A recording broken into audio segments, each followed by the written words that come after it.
Nagkasagutan sina Navotas Representatives Toby Tiangco at ilang miyembro ng House Committee on Appropriations sa pagdinig sa 2027 budget ngayong araw.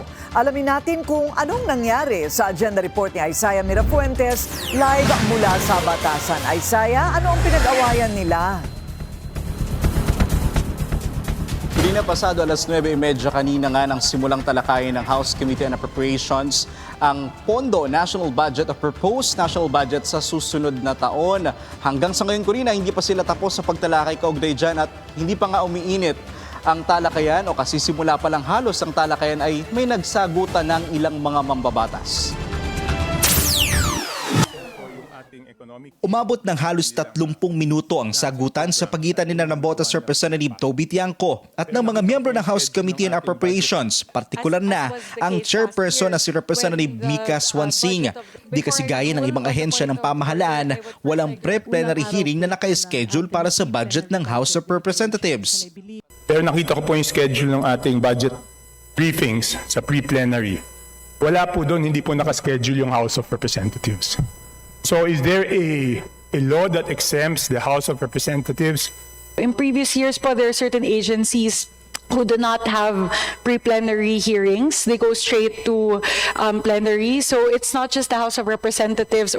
Pero tila hindi kumbinsido si Tiangco sa naging sagot ni Swansing dahil base na rin sa NEP, mahigit 17 billion pesos ang proposed budget ng Kamara para sa 2027. Kadalasan, nagpropose po ang House ng insertion na mas malaki pa doon sa original budget. Just like 2026, no? 16 billion lang po ang NEP natin, pero ang total budget is 35 billion. So mas malaki pa. Dapat po ipresenta po yung budget ng House of Representatives kung wala po tayong tinatago.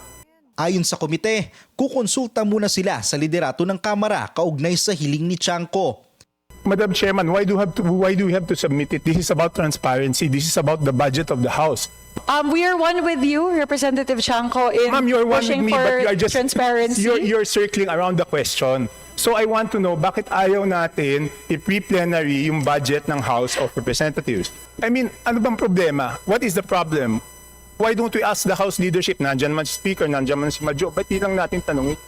Sa huli, bigo si Tiangco at nanaig pa rin ang suhestyon ng komite na kanila muna itong pag-uusapan. Bukod dyan, nanawagan din ng mambabatas na dapat sa budget ng DPWH ay naka-identify per district ang budget na ma-access rin ng taong bayan. Ang tanong naman ni ACT Teachers Party List Representative Antonio Tinio, kailan ang susunod na inaasang dagdag sahod sa mga empleyado ng gobyerno? Ayon sa DBM, ay kanila pa raw itong pinag-aaralan. 7.2 trillion pesos ang proposed national budget para sa 2027.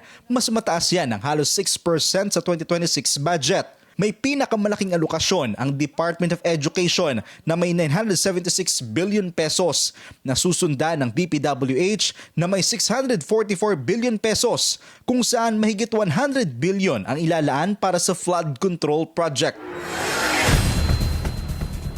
Kurina, maliban dyan, alam mo na Catherine sa pagdinig ang umano'y leadership fund na nakaipit raw sa flood control budget.